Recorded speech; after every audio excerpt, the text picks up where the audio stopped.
طويل الشوق يبقى في السلام علیکم، میں ہوں یونس اسماعیل، پرنسپل اسلام آباد اسکول اینڈ کالج۔ میں آپ کو یوم بزم ہدی و شفا میں خوش آمدید کہتا ہوں۔ اس بزم کا انعقاد کا مقصد یہ ہے کہ آپ لوگوں کو عربک سے متعارف کروایا جائے کہ اسلام آباد اسکول نے 2 سال پہلے عربک گرامر کا ایز اے کورس جو ہے انعقاد کیا تھا، تو اس میں آپ دیکھیں گے ہماری مختلف کلاسز کے بچے جو ہے صرف اور نحو کے حوالے سے آپ کے سامنے پیش کریں گے، اور اسی طرح عربی تکلم ہو گیا اور قرآن کا ترجمہ وہ بھی آپ کے سامنے پیش کریں گے۔ تو میں امید کرتا ہوں کہ ہماری اس کاوش کو آپ ضرور سرائیں گے۔ المكث فيها بالذات. السلام علیکم ورحمۃ اللہ وبرکاتہ۔ اسمی محمد فیضان وأنا أدرس في الصف الثامن الحمد لله في مدرستنا الإنجليزية إسلام آباد. لا يقتصر تعليم الأطفال على تعلم اللغة العربية والتدرب على التحدث بها فقط، بل ندرس أيضا ترجمة القرآن الكريم ليتعلم الأطفال معاني القرآن فهما صحيحا لا حفظا أعمش، وهدفنا أن يكون هناك ربط قوي بين العلم والعمل بما يرضي الله تعالى. وفي أيامنا هذه تبرز الحاجة إلى سد هذه الثغرة في تربية المسلمين، ولهذا تتخذ مدرستنا خطوة قيمة في هذا الاتجاه. لذلك نلتمس من الوالدين الكرام أن يساهموا في دعم هذه المبادرة لتكون رحلة تربية أبنائهم عامرة بالنجاح والتوفيق. السلام علیکم ورحمۃ اللہ وبرکاتہ۔ میرا نام محمد فرحان ہے اور میں اسلام آباد اسکول کا ٹیچر ہوں۔ جیسے کہ عربی گرامر کے حوالے سے پہلے بھی بات ہو چکی کہ ہمارے بچوں میں عربی گرامر کو سکھایا جا رہا ہے، جن میں 3 اور 4 کلاس کے بچوں کو مفردات سکھائے جا رہے ہیں اور 5th کلاس کے بچوں کے لیے گردان ہے، یعنی علم صرف۔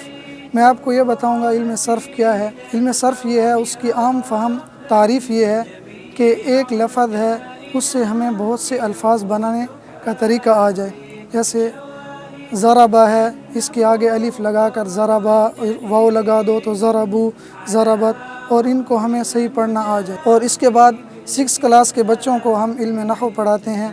علم نحو یہ ہے کہ لفظ کے آخر کا اعراب ہم نے کیا پڑھنا ہے، لفظ کے آخر میں کیا پڑھنا ہے، زبر پڑھنی ہے، زیر پڑھنی ہے، پیش پڑھنی ہے، اور پھر جتنے الفاظ ہیں ان کا آپس میں کیا تعلق اور کیا رشتہ ہے، کون فاعل بن رہا ہے، کون مفعول بن رہا ہے، کون مبتدا ہے، کون خبر ہے۔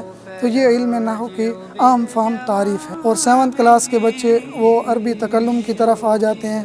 پھر ہم جو علم صرف اور نحو ہم نے ان کو پڑھایا ہے، ان کی عملی مشق ہو جائے تکلم کے ذریعے، اور 8th کلاس میں ہم ترجمہ قرآن ان کا سٹارٹ کر دیتے ہیں تاکہ 9th کلاس میں پہنچ کر ان کو بآسانی جو صورتیں دی جائیں ان کا وہ ترجمہ کر سکیں۔ اعوذ باللہ من الشیطان الرجیم۔ سورة الانفال مدنیہ۔ بسم اللہ الرحمن الرحیم۔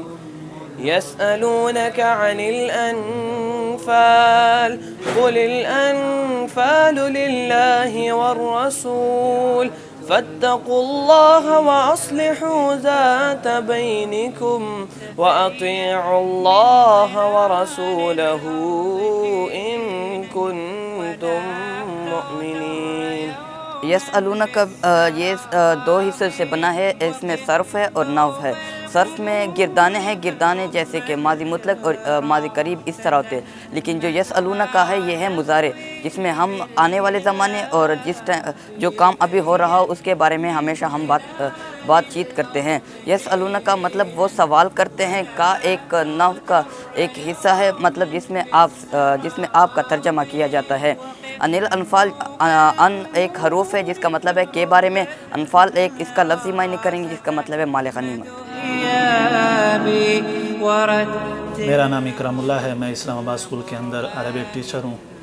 الحمدللہ ہمارے اسکول کے اندر کچھ عرصے سے عربی زبان سیکھنے کا ایک سلسلہ شروع ہے، اور ہم نے اس کی ترتیب یہ بنائی ہے کہ ہماری جو 1 سے لے کر 4th کلاس ہے، اس کے اندر ہم جو ہے نا مفردات سکھاتے ہیں، اور پھر 5th کلاس کے اندر ہم علم الصرف پڑھاتے ہیں، اور 6th کلاس کے اندر ہم نحو پڑھاتے ہیں، اور اس کے بعد جو 7th کلاس ہے اس کے اندر ہم عربی تکلم پڑھانا چاہتے ہیں، یعنی وہ عربی زبان بول بھی سکے، اس کے لیے ہم نے ترتیب یہ بنائی ہے کہ پہلے کچھ مفردات سکھاتے ہیں اور اس مفردات کے بعد ان کو کچھ مکالمے کرواتے ہیں، اور تیسری چیز ان کو جو ہے نا محاورات سکھاتے ہیں، اور جو کلاس 8 تھے اس کے اندر ہم جو ہے نا قرآن کا ترجمہ سکھاتے ہیں، یعنی لفظ بلفظ سکھاتے ہیں۔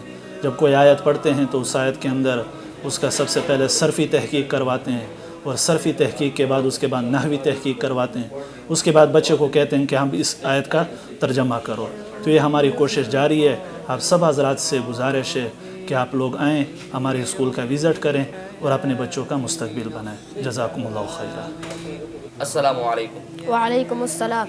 اہلا وسہلا ومرحبا، تفضل تفضل۔ اس طرح کیف حالک؟ طيب طيب۔ من أين جئت؟ جئت من بوشرة من كالوني۔ ما اسمك؟ اسمي عبد الله۔ ما اسم أبيك؟ اسم أبي رضوان الله۔ ما اسم أخيك؟ اسم أخي شهير۔ من أي قبيلة أنت؟ من يوسف زيد۔ هل معك رفيق؟ لا، جئت وحدي۔ أيش شغلك فيه؟ التجارة۔ ما قصدك في هذا البلد؟ ما أريد هنا إلا الخدمة۔ تركت التجارة وجئت الخدمة، التجارة خير من الخدمة۔ السلام علیکم۔ وعلیکم السلام۔ من انت دینا؟ انا مسلماتي۔ هل تعرف ارکان الاسلام؟ لا اعرف۔ کم عمرك؟ 13 سنة۔ السلام علیکم ورحمۃ اللہ وبرکاتہ۔ اسمی انشا ایمان وادرس فی صف الثامن فی مدرسۃنا یدرس المحادثات العربیہ ای المکلمات والمحاورات العربیہ والجمل المستعملة فی حیات یومیہ فی صف السابع وفی صف الثامن یدرس ترجمۃ القرآن کلمۃ کلمۃ۔ السلام علیکم۔ اسمی حمیرہ شاہ والدرس فی الصف السابع۔ الحمد للہ فی مدرستنا يعلم الاطفال باللغة العربية وترجمة القرآن الكريم والصرف والنحو بكل أحكامهما، ومن السنة الجديدة إن شاء الله سنبدأ أيضا درس تجويد القرآن، وليتمكن الأطلاب من قراءة القرآن بالتجويد وبالأصول الصحيح، ولا يقتصر التعليم تجويد على تعزيز فهم القرآن فقط، بل يقوي أيضا فهم ومحبتهم للتعليمات الإسلامية، ولهذا نلتمس من الوالدين أن يساعدوا أطفالهم تعلیم الجدید لیحصلوا على تربیت علمیت و دینیت۔ امثل والسلام۔ السلام علیکم ورحمۃ اللہ وبرکاتہ۔ میں اسلام آباد اسکول میں عربک اسلامیات کا ٹیچر ہوں، اور الحمدللہ کچھ عرصہ سے ہمارے اسکول کے اندر اسلامیات عربک پر کام ہو رہا تھا اور گرامر پر بھی کام ہو رہا تھا، لیکن الحمدللہ اب یہ قدم ہم نے اٹھا لیا ہے اور اس کا ہمیں بہت فائدہ بھی ہوا ہے۔ عربک کے اندر لڑکوں کا بات چیت کرنا آپس میں، اور اسی طرح گرامر کا آ جانا، نحو و صرف کا یہاں پر پڑھایا جانا، یہ الحمدللہ اللہ تعالیٰ کی برکت سے، ہمارے اساتذہ کی دعاؤں کی برکت سے ہوا ہے۔ اب ہمارا الحمدللہ ایک اور قدم یہاں پر نئے جب کلاسیں شروع ہوں گی تو ایک قدم یہ اٹھایا جا رہا ہے کہ ہم ایک ایسا استاد بھی لے کر آئیں گے کہ جو تجوید ان کی ٹھیک کرائے گا، کیونکہ ہم نے یہ کمی محسوس کی ہے کہ ایک طالب علم قرآن پڑھتا ہے، اس کا ترجمہ کرتا ہے، لیکن قرآن جب وہ پڑھتا ہے تو اس کے اندر وہ کمزوریاں جو ہم اجمیوں کی سالہ سال سے آ رہی ہیں، وہ غلطی اس کے اندر ہوتی ہے۔ تو اس کے لیے ادارے نے یہ بھی سوچا ہے کہ بچوں کا قرآن بھی ٹھیک ہو جائے، تو جب نئی کلاسیں شروع ہوں گی تو پھر ایک ایسا قاری صاحب، ایسا عالم یہاں پر لایا جائے گا جو ان کی یہ غلطی بھی ٹھیک کر دے۔ ساتھ ساتھ ہم اصلاحات بھی کر رہے ہیں، اور دعا ہے کہ اللہ پاک ہمارے اس عمل کو قبول فرمائے۔